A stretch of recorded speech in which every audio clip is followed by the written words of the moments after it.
Welcome to session 31, International Business for 5th semester BCom, University of Mysore. So under session 31, we have to discuss about the topic is political and economic arguments for intervention. So under that we have to know about political arguments for government intervention, economic arguments for government intervention.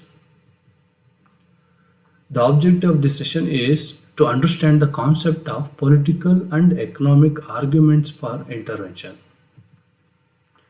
So here the main concept is related to political and economic arguments for intervention. Here the intervention is nothing but a interview. So interview is nothing but a interviewing. So ಮಧ್ಯಸ್ಥಿಕೆ ಬರುವಂತದ್ದು. So who is the interviewing ಅಂತ ಹೇಳಿದ್ರೆ here the government. The government ಹೇಗೆ ಮಧ್ಯಸ್ಥಿಕೆನ ವಹಿಸುತ್ತೆ ಅನ್ನೋದ್ರ ಮೇಲೆ the political point of view arguments ಇದೆ and in the economic point of view arguments for ಇದೆ. The for is nothing but related to favour. ಒಂದು ಗೌರ್ಮೆಂಟ್ ಒಂದು ಸರ್ಕಾರ ಇಂಟರ್ವೆನ್ಷನ್ ಆದಾಗ ಮಧ್ಯಸ್ಥಿಕೆ ಬಂದಾಗ ಅದಕ್ಕೆ ಫೇವರ್ ಆಗಿದೆಯಾ ಅನ್ನೋದನ್ನು ಪೊಲಿಟಿಕಲ್ ಪಾಯಿಂಟ್ ಆಫ್ ವ್ಯೂ ಮತ್ತು ಎಕನಾಮಿಕ್ ಪಾಯಿಂಟ್ ಆಫ್ ವ್ಯೂನ ಹೇಳುವಂಥದ್ದು. So here the government is the custodian of the nation including industry and business. So here the custodian is nothing but ಮೇಲ್ವಿಚಾರಕ ಅಂದ್ರೆ ನೋಡ್ಕೊಳ್ಳುವಂಥದ್ದು. ದ ಗೌರ್ಮೆಂಟ್ ಮೇನ್ ಥಿಂಗ್ ಏನಪ್ಪಾ ಅಂತ ಹೇಳಿದ್ರೆ so have to observation of the it may be related industry and business ಅಂತ ಕರೀತಾರೆ. And entire ದೇಶವನ್ನ ಏನ್ ಮಾಡುತ್ತೆ ಮಾನಿಟರ್ ಮಾಡುತ್ತೆ. The government is making monitor ಅಂತ, that is the custodian. So the one who take the custody ಅಂತ ಹೇಳ್ತಾರಲ್ಲ ಆ ರೀತಿ. So consequently, business has become inefficient due to heavy protection provided by the government. So in certain conditions, in case of we have to provide some more production to the, it may be business or anything else, so there should be a weaker activity. So ನಾವು ಮಕ್ಕಳಿಗೆ ತುಂಬಾ production ಕೊಟ್ಟು ಬೆಳೆಸ್ತಾ ಇದ್ದಾಗ ಅವ್ರು ಏನಾಗ್ತಾರೆ, ಅವರು ದೈಹಿಕವಾಗಿರ್ಬೋದು ಮಾನಸಿಕವಾಗಿ ಸ್ಟ್ರಾಂಗ್ ಆಗಿ ಬೆಳೆಯೋದಿಲ್ಲ. ತುಂಬಾ ಪ್ರೊಡಕ್ಷನ್ ಮಾಡ್ತಾ ಇದೀವಿ ಅಂತ ಹೇಳಿದ್ರೆ ಸೊ ಅವರು ವೀಕ್ ಮೈಂಡ್ ಆಗ್ತಾರೆ, ಫಿಸಿಕಲಿ ಕೂಡ ವೀಕ್ ಆಗ್ತಾರೆ. ಅದೇ ರೀತಿ ಇಲ್ಲಿ ಏನಾಗುತ್ತೆ ಅಂತ ಹೇಳಿದ್ರೆ ಗೌರ್ಮೆಂಟ್ ಹೆವಿ ಪ್ರೊಡಕ್ಷನ್ ಕೊಡೋದ್ರಿಂದ ದ ಬಿಸ್ನೆಸ್ ಕೂಡ ಏನಾಗುತ್ತೆ ಅಂತ ಹೇಳ್ತಾರೆ ಅಂತ ಹೇಳಿದ್ರೆ ಇಲ್ಲಿ ವೀಕ್ ಆಗುತ್ತೆ ಅಂತ ಹೇಳ್ತಾ ಬರ್ತಾರೆ. The government intervention in international business sometimes is necessary. So ಅವ್ರು ಹೇಳ್ತಾರೆ sometimes is necessary but not every time, not all time ಅಂತ. So but the without government intervention is not possible to success. We have to get success in international business. But from the point of view, certain point of view, we have required government intervention also ಅಂತ ಹೇಳ್ತಾರೆ. And political arguments for government intervention. So the political point of view ಏನು ಹೇಳ್ತಾರೆ ಅಂತಂದ್ರೆ the government intervention is very good ಅಂತ ಹೇಳ್ತಾರೆ. So politicals is nothing but a politicians ಏನು ಮಾಡ್ತಾರೆ, they argue for this is favor for the intervention of government. ಏನೇನು ಹೇಳ್ಬೋದು, ಯಾವ ಪಾಯಿಂಟ್ ಇಟ್ಕೊಂಡು ಅವ್ರು ಹೇಳ್ತಾರೆ ಅಂತ ಹೇಳಿದ್ರೆ politicians argues for government intervention from the point of view of certain, that is national security. So ನಮ್ಮ ದೇಶವನ್ನ ಸೇಫ್ಟಿ ಮಾಡೋದಕ್ಕೋಸ್ಕರ, ಸೊ ದೇಶದ ಭದ್ರತೆಗಾಗಿ ಏನು ಮಾಡಬೇಕು ಅಂತ ಹೇಳಿದ್ರೆ ದ ಪೊಲಿಟಿಕಲ್ ಪಾಯಿಂಟ್ ಆಫ್ ಏನು ಹೇಳ್ತಾರೆ, the government intervention is necessity ಅಂತ ಹೇಳ್ತಾನೆ.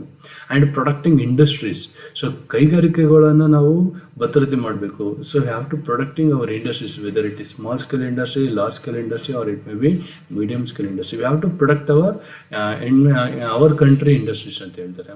And in the protecting jobs, so nowadays the losing job is one of the main drawbacks of any country. So ಯಾವುದೇ ಒಂದು ಕಂಟ್ರಿಯ ಒಬ್ಬ ಜಾಬ್ ಅನ್ನ ಕಳ್ಕೊಳ್ಳೋದಿದೆಯಲ್ಲ ಅದು ತುಂಬಾನೇ ನೆಗೆಟಿವ್ ಇಂಪ್ಯಾಕ್ಟ್. ಸೊ ಹಾಗಾಗಿ you have to product the jobs ಅನ್ನ ಪ್ರೊಡಕ್ಟ್ ಮಾಡಬೇಕು. ಸೊ ಈಗ government employees, it may be state government employees or it may be central government employees.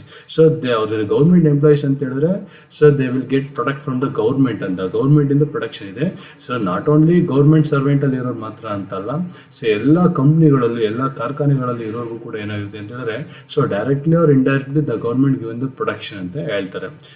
Next retaliation. So retaliation ಅಂತ ಬಂದಾಗ so you have to opposition. So opposition ಅಂತ ಹೇಳಿದ್ರೆ so ನಾವು ಪರಿಣಾಮಕಾರವಾಗಿ so relaunch is nothing but ಆಕ್ಷನ್ಗೆ reaction ಅಂತ, ಅಂದರೆ ಪ್ರತೀಕಾರ ತೀರಿಸ್ಕೊಳ್ಳೋದಕ್ಕೋಸ್ಕರ ಕೂಡ ಏನು ಬೇಕು ಅಂತ ಹೇಳಿದ್ರೆ ಸೊ ದ ಗೌರ್ಮೆಂಟ್ ಇಂಟರ್ವೆನ್ಷನ್ ಬೇಕು ಅಂತ ಹೇಳ್ತಾರೆ. The next thing is economic arguments for government intervention. So now previous study ಮಾಡಿದ they should be in the point of view politicians. Now the economic arguments, our economists ಏನು ಮಾಡ್ತಾರೆ ಅಂತಂದ್ರೆ the government intervention is also important ಅಂತ ಹೇಳ್ತಾರೆ. So ಏನಕ್ಕೆ ಅಂತ ಹೇಳಿದ್ರೆ economic arguments includes infant industry arguments ಅಂತ. ಇನ್ಫ್ಯಾಂಟ್ ಇಂಡಸ್ಟ್ರಿ ಆರ್ಗ್ಯುಮೆಂಟ್ಸ್ ಅಂತ ಹೇಳಿದ್ರೆ ಆಗ ತಾನೇ ಬೆಳೀತಾ ಇರುವಂತಹ ಇಂಡಸ್ಟ್ರೀಸ್, ಈಗ ತಾನೇ ಎಸ್ಟಾಬ್ಲಿಷ್ ಆಗಿರುವಂಥ ಇಂಡಸ್ಟ್ರೀಸ್ಗೆ ಸೊ ದ ಗೌರ್ಮೆಂಟ್ ಇಂಟರ್ವೆನ್ಷನ್ ತುಂಬಾ ಬೇಕಾಗುತ್ತೆ. ವೆದರ್ ಇಟ್ ಈಸ್ ಸೊ ಎಲ್ಲ ಟೈಪ್ ಆಫ್ ಪ್ರೊಡಕ್ಷನ್ ಬೇಕಾಗುತ್ತೆ, ಎಕಾನಮಿಕಲಿ ಆಗಿರಬೇಕು, or it may be whatever it is, rules and regulations. That means so ಪಾಲಿಸೀಸ್ನ ಸಡಿಲ ಮಾಡೋದಕ್ಕೆ ಅದನ್ನು ಇದಕ್ಕೆಲ್ಲ ಏನು ಬೇಕಾಗುತ್ತೆ ಅಂದರೆ ದ ಗೌರ್ಮೆಂಟ್ ಇಂಟರ್ವೆನ್ಷನ್ ಬೇಕಾಗಿರುತ್ತೆ. And a strategic trade policy, so there is nothing but a policy regarding the trade. So that means certain condition ಏನಾಗುತ್ತೆ ಅಂತಂದರೆ in the economic condition ಚೆನ್ನಾಗಿರ್ಬೇಕು ಅಂತ ಹೇಳಿದ್ರೆ the government should also make a proper rules and regulations, proper policies ಅಂತ ಹೇಳ್ತಾರೆ. So that means based on that policy the economic activities ಏನಾಗ್ತಾ ಇರುತ್ತೆ, ಚೆನ್ನಾಗಿ ರನ್ ಆಗ್ತಾ ಇರುತ್ತೆ.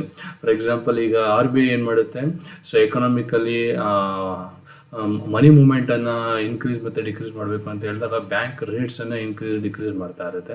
So like that we have to making the trade policies, it may fiscal policy ಆಗಿರ್ಬೋದು, monetary policy, ಎಲ್ಲ ಪಾಲಿಸೀಸ್ಗಳು ಏನು ಮಾಡುತ್ತೆ ಅಂತ ಹೇಳಿದ್ರೆ the government should be intervention to changing the rules and regulation ಅಂತ ಹೇಳ್ತಾರೆ. So despite the arguments for protectionism there are strong arguments for free globe trade ಅಂತ ಹೇಳ್ತಾರೆ. ದ ಪ್ರೊಟೆಕ್ಷನಿಸಮ್ ಜೊತೆಗೆ ಫ್ರೀ ಗ್ಲೋಬ್ ಟ್ರೇಡ್ ಅಂತ. So we have to freely movement of goods and services ಅಂತ. So in international business ಅಂತ ಬಂದಾಗ so not only stick on to one particular country, the goods and services should be move from one country to other country ಅಂತ ಹೇಳಿದಾಗ so free globe trade ಅಂತ. Entire globe is considers one market ಅಂತ treat ಮಾಡಿ ಎಲ್ಲ ಕಡೆನೂ movement ಆಗಲಿ ಅನ್ನೋದು so main important ಆಗಿರುತ್ತೆ. ಸೊ ಅದಕ್ಕೆ ಮೂವ್ಮೆಂಟ್ ಆಗಬೇಕು ಅಂತ ಹೇಳಿದ್ರೆ the government rules and regulations ಏನು ಮಾಡಬೇಕು, ಲಿಬರಲೈಸ್ ಮಾಡಬೇಕಾಗುತ್ತೆ.